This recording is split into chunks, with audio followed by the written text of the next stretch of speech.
demais, mas ela gira em torno do seu eixo numa velocidade espantosa, muito mais veloz que um carro de Fórmula 1.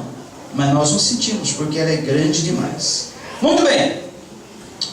Que mais que nós poderíamos dizer? Quem conhece o poder da sua ira e a sua cólera, segundo o temor que te é devido? Ensina-nos a contar os nossos dias, para que alcancemos coração sábio. Essa é uma bela oração. Meu pai gostava muito de fazer essa oração. Meu pai morreu com 85 anos, 80 e poucos anos, se não me engano. Mais de 80.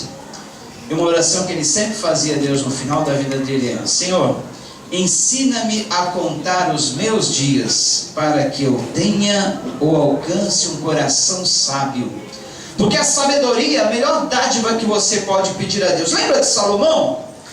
Deus aparece a ele em sonho numa noite e pergunta: Salomão, pede-me o que queres que eu vou te dar. Muita gente no lugar de Salomão ia pedir: eu quero muitas riquezas, eu quero conquistar um reino grande, eu quero ter fama, eu quero ter nome, eu quero ter vitória sobre todos os meus inimigos. Mas Salomão não pediu nada disso, ele pediu sabedoria, porque com a sabedoria ele ia alcançar a riqueza que ele precisava, com a sabedoria ele ia ter saúde que ele precisava para viver os dias dele, com a sabedoria ele ia vencer os seus inimigos, os seus problemas, as suas dificuldades, com a sabedoria ele iria alcançar tudo o que ele precisava. Concorda?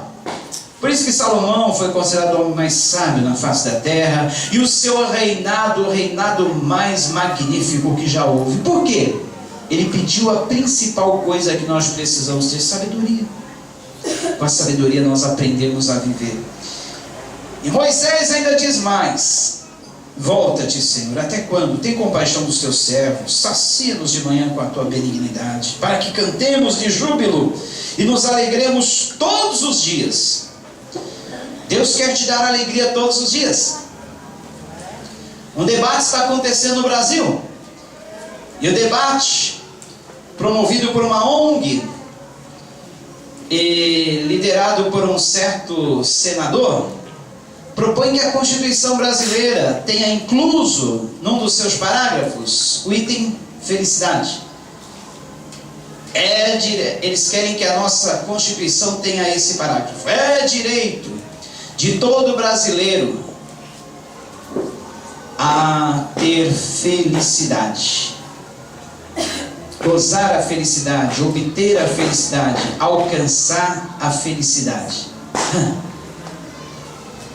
Se nós pararmos para pensar, a Bíblia tem toda a receita da felicidade.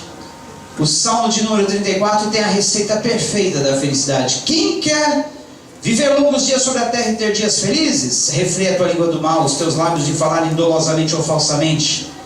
Empenha-te por alcançar a paz e siga a paz. Busque o bem.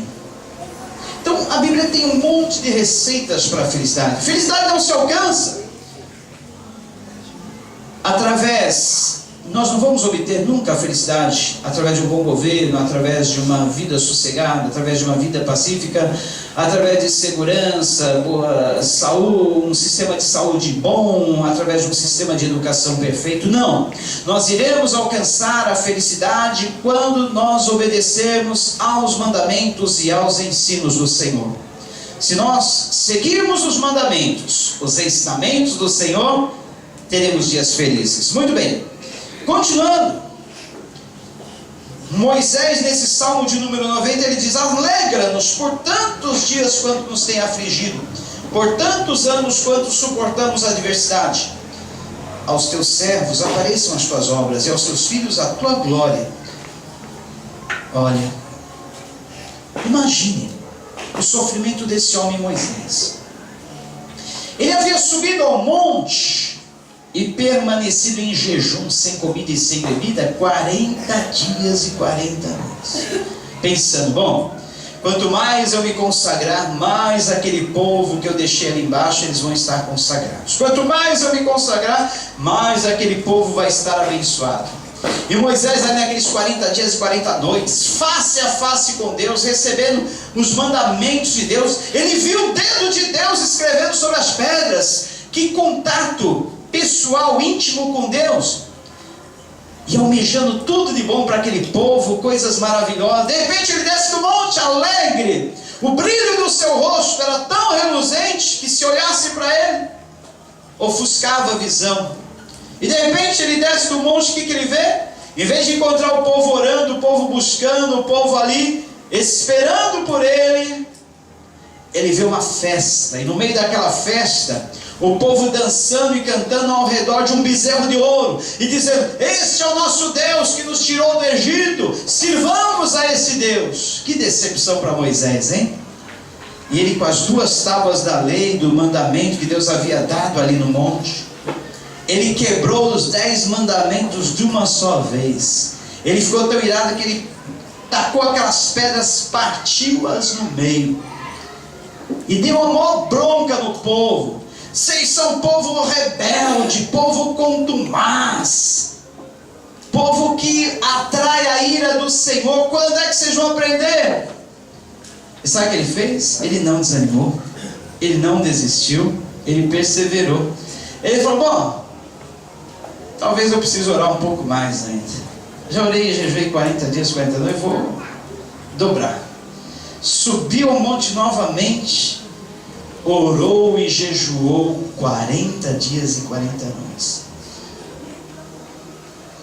Os cientistas dizem que o homem consegue passar alguns minutos sem respirar, cerca de 3 ou 4 dias sem beber água, porque, para quem não sabe, o corpo humano é composto 70% de água.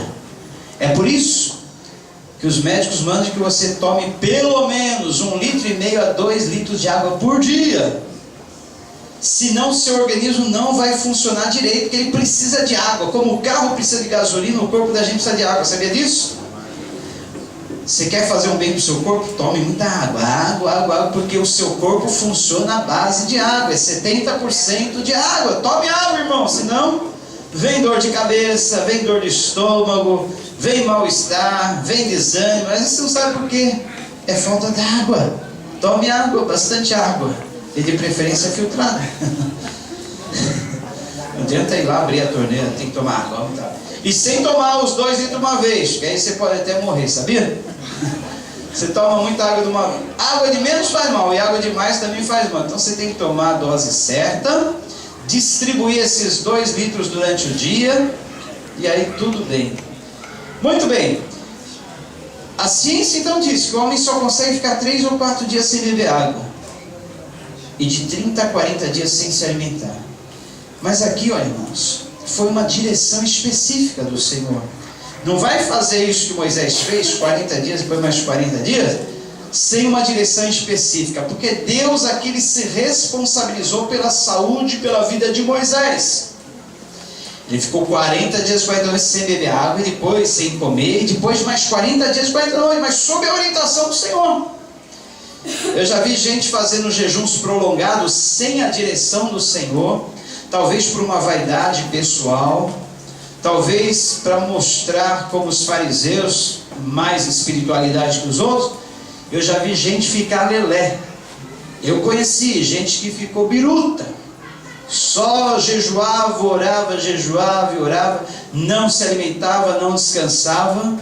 Quando foi ver, o irmão estava lelé, porque não fez sob a orientação de Deus. Agora, se Deus falar claramente: olha, separe aí 1 dia, 2 dias, 3 dias, 4 dias, até uma semana, mas separado de tudo, porque fazer jejum em meio à correria do dia a dia, em meio ao seu trabalho, é loucura. Você tem que estar separado só para isso.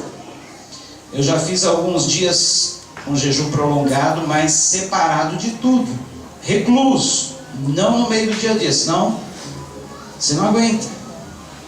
Então Moisés aqui, ele fez isso sob a... Eu tenho que falar essas coisas, que de repente algum novo convertido fala: bom,